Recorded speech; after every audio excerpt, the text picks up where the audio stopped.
शुरुआत हम उत्तर प्रदेश के ललितपुर से कर रहे हैं, जहां से ऐसी खबर आई है जो शर्मसार कर देने वाली है और दिल दहला देने वाली है। यहां थाने में न्याय मांगने पहुंची एक नाबालिग लड़की के साथ एसएचओ पर ही दुष्कर्म किए जाने का आरोप लगा है। इन आरोपों के बाद पुलिस महकमे में हड़कंप मच गया है। आरोपों के बाद एसएचओ को निलंबित कर दिया गया है और आरोपियों की गिरफ्तारी के लिए टीम गठित कर दी गई है।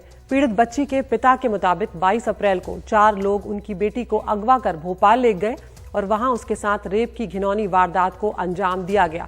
जब इनके चंगुल से छूटकर लड़की थाने में न्याय की गुहार लगाने आई तो न्याय की जगह उसे यहां पर उत्पीड़न का शिकार होना पड़ा है।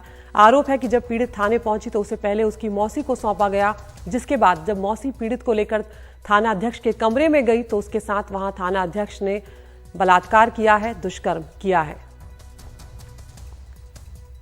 आपको यहां पर सुनवाते हैं ललितपुर के एसपी का क्या कुछ कहना है इस वारदात को लेकर।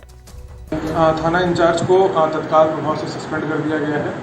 एक एनजीओ चाइल्ड लाइन द्वारा जो है बच्ची को यहाँ लाया गया था। बच्ची ने उनको पूछताछ की थी तो बच्ची ने अपनी सारी इस तरह की बातें बताई थी, किस तरह की घटना घटी थी। चाइल्ड लाइन के जो एनजीओ के लोग थे उन्हें उस बच्ची को यहाँ लाए थे, उन्होंने पूरी बात जो है उनको बताई और हमारे संज्ञान बताने के बाद उस पर तत्काल कार्रवाई की गई थी।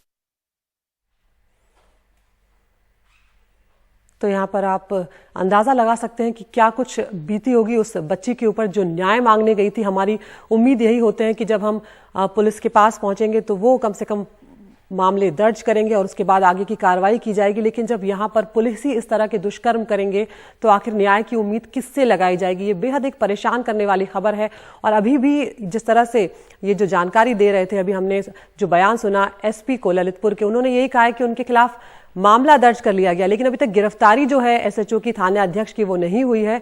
और अब देखना है कि किस तरह की कार्रवाई जो है वो यूपी सरकार की तरफ से की जाती है, क्योंकि इस तरह के मामलों में सख्त संदेश देना बेहद जरूरी है। और खासकर जब पुलिस वाले इस तरह के मामलों में शामिल होते हैं, इन्वॉल्व होते हैं, तो ये बेहद परेशान करने वाला है, क्योंकि ऐसे में फिर न्याय की उम्मीद लगाकर जो लोग थाने पहुंच रहे हैं उनके पास कोई और रास्ता नहीं बचेगा। तो यहाँ पर आपको एक बार फिर से जानकारी दे देते हैं कि ये यूपी के ललितपुर की घटना है जिसने सबको शर्मसार कर दिया है। यहाँ पर थाने में न्याय मांगने पहुंची एक नाबालिग लड़की के साथ थाने अध्यक्ष पर ही दुष्कर्म किए जाने का आरोप लगा है। और हम सीधा रुख कर रहे हैं हमारे सहयोगी सौरभ शुक्ला का, जो फोन लाइन पर हमारे साथ जुड़ गए हैं।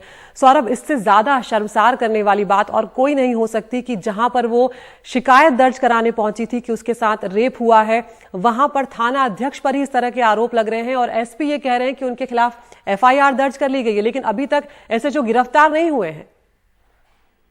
बिल्कुल आदित्य, एसएचओ गिरफ्तार नहीं हुआ है अभी तक। उसको निलंबित कर दिया गया है और मुकदमा भी दर्ज किया गया है। संगीन धाराओं में रेप, किडनैपिंग और दूसरी धाराएं भी लगाई गई हैं एसएचओ की। देखिए, जो पूरी घटना है इसकी शुरुआत है वो 22 अप्रैल से होती है। गांव के ही 3 जो लड़के हैं वो इस लड़की को ले जाते हैं बहला फुसलाकर भोपाल के स्टेशन के पास इस लड़की को अगवा करके 3 दिन तक इसका बलात्कार करते हैं और इसको फिर 3 दिन बाद जो पाली थाना है उसके पास छोड़कर भाग जाते हैं।